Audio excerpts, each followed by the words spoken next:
There was a certain village where lived many rich farmers and only one poor one, whom they called the Little Farmer. He had not even a cow, and still less had he money to buy one, and he and his wife greatly wished for such a thing. One day he said to her, "Listen, I have a good idea. It is that your godfather, the joiner, shall make us a calf of wood and paint it brown, so as to look just like any other. And then, in time, perhaps it will grow big and become a cow." This notion pleased the wife and godfather joiner, set to work to saw and plane, and soon turned out a calf complete, with its head down and neck stretched out as if it were grazing. The next morning, as the cows were driven to pasture, the little farmer called out to the drover, "Look here, I have got a little calf to go, but it is still young and must be carried." "All right," said the drover, and tucked it under his arm, carried it into the meadows, and stood it in the grass. So the calf stayed where it was, put, and seemed to be eating all the time. And the drover thought to himself, "It will soon be able to run alone if it grazes at that rate." In the evening, when the herds had to be driven home, he said to the calf, "If you can stand there eating like that, you can just walk off on your own 4 legs. I am not going to lug you under my arm again." But the little farmer was standing by his house door and waiting for his calf, and when he saw the cowherd coming through the village without it, he asked what it meant. The cowherd answered, "It is still out there eating away, and never attended to the call, and would not come with the rest." Then the little farmer said, "I will tell you what, I must have my beast brought home." And they went together through the fields in quest of it, but someone had stolen it, and it was gone. And the drover said, Mostly likely it has run away." But the little farmer said, "Not it," and brought the cowherd before the bailiff, who ordered him, for his carelessness, to give the little farmer a cow for the missing calf. So now the little farmer and his wife possessed their long-wished-for cow. They rejoiced with all their hearts, but unfortunately they had no fodder for it, and could give it nothing to eat, so that before long they had to kill it. Its flesh they salted down, and the little farmer went to the town to sell the skin and buy a new calf with it, with what he got for it. On the way he came to a mill where a raven was sitting with broken wings, and he put it up out of pity and wrapped it in the skin. The weather was very stormy, and it blew and rained, so he turned into the mill and asked for shelter. The miller's wife was alone in the house, and she said to the little farmer, "Well, come in and lie down in the straw." And she gave him a piece of bread and cheese. So the little farmer ate, and then lay down with his skin near him, and the miller's wife thought he was sleeping with fatigue. After a while, in came another man, and the miller's wife received him very well, saying, "My husband is out. We will make good cheer." The little farmer listened to what they said, and when he heard good cheer spoken of, he grew angry to think he had been put off with bread and cheese, for the miller's wife presently brought out roast meat, salad, cakes, and wine. Now as the pair were sitting down to their feast, there came a knock at the door. "Oh dear," cried the woman, "it is my husband." In a twinkling she popped the roast meat into the oven, the wine under the pillow, the salad in the bed, the cakes under the bed, and the man in the linen closet. Then she opened the door to her husband, saying, "Thank goodness you are here. What weather it is, as if the world were coming to an end." When the miller saw the little farmer lying in the straw, he said, "What fellow have you got there?" "Oh," said the wife, "the poor chap came in the midst of the wind and rain and asked for shelter, and I gave him some bread and cheese and spread some straw for him." The husband answered, "Oh, well, I have no objection, only get me something to eat at once." But the wife said, "There is nothing but bread and cheese." "Anything will do for me," answered the miller, "bread and cheese forever."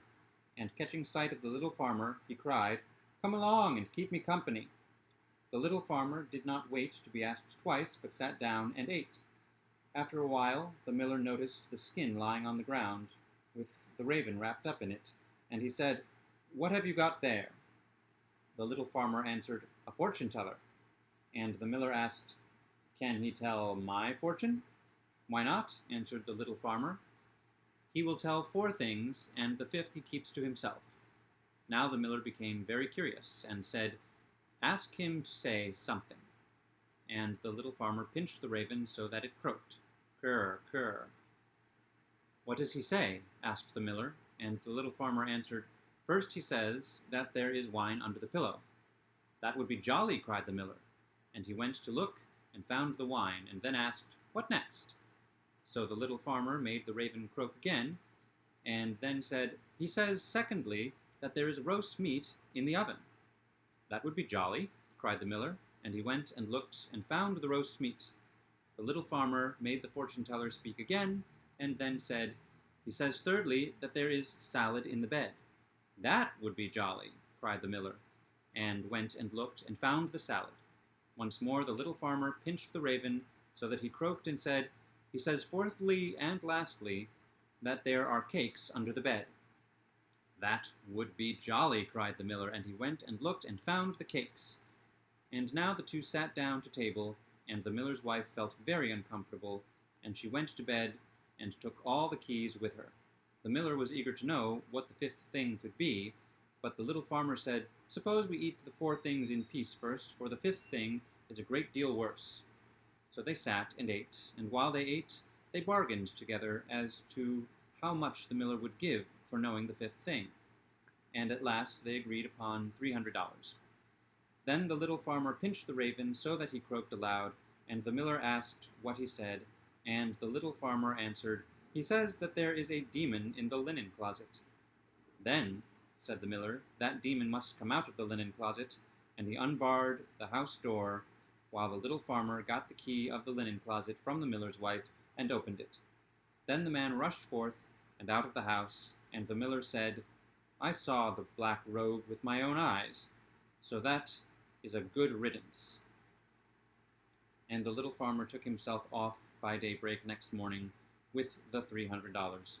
And after this the little farmer by degrees got on in the world, and built himself a good house, and the other farmers said, "Surely the little farmer has been where it rains gold pieces, and has brought home money by the bushel." And he was summoned before the bailiff to say whence his riches came, and all he said was, "I sold my calf skin for $300. When the other farmers heard this, they wished to share such good luck, and ran home, killed all their cows, skinned them in order to sell them also for the same high price as the little farmer, and the bailiff said, "I must be beforehand with them." So he sent his servant into the town to the skin buyer, and he only gave her $3 for the skin, and that was faring better than the others.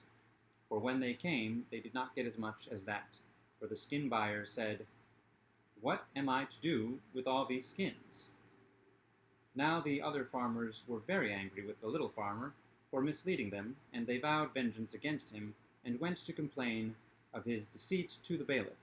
The poor little farmer was with one voice sentenced to death, and to be put into a cask with holes in it, and rolled into the water. So he was led to execution, and a priest was fetched to say a mass for him, and the rest of the people had to stand at a distance. As soon as the little farmer caught sight of the priest, he knew him for the man who was hid in the linen closet at the miller's. And he said to him, "As I let you out of the cupboard, you must let me out of the cask." At that moment a shepherd passed with a flock of sheep, and the little farmer, knowing him to have a great wish to become bailiff himself, called out with all his might, "No, I will not, and if all the world asked me, I would not." The shepherd, hearing him, came up and asked what it was he would not do. The little farmer answered, "They want to make me bailiff, if I sit in this cask, but I will not do it." The shepherd said, "If that is all there is to do in order to become bailiff, I will sit in the cask and welcome." And the little farmer answered, "Yes, that is all. Just you get into the cask, and you will become bailiff." So the shepherd agreed and got in, and the little farmer fastened on the top. Then he collected the herd of sheep and drove them away. The priest went back to the parish assembly and told them the mass had been said.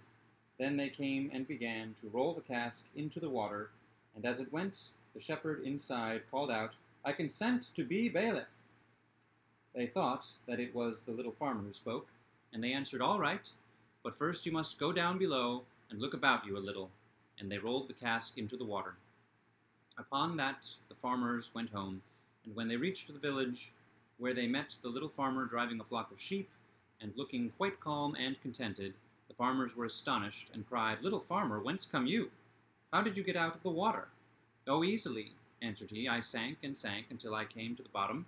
Then I broke through the cask and came out of it, and there were beautiful meadows and plenty of sheep feeding, so I brought away this flock with me." Then said the farmers, "Are there any left?" "Oh, yes," answered the little farmer, "more than you could possibly need. More than you can possibly need." Then the farmers agreed that they would go and fetch some sheep also, each man a flock for himself, and the bailiff said, "Me first." And they all went together, and in the blue sky there were little fleecy clouds like lambskins, and they were reflected in the water, and the farmers cried out, "There are the sheep down there at the bottom." When the bailiff heard that, he pressed forward and said, "I will go first and look about me, and if things look well, I will call to you." And he jumped plump into the water, and they all thought that the noise he made meant "Come." So the whole company jumped in one after the other. So perished all the proprietors of the village, and the little farmer, as sole heir, became a rich man.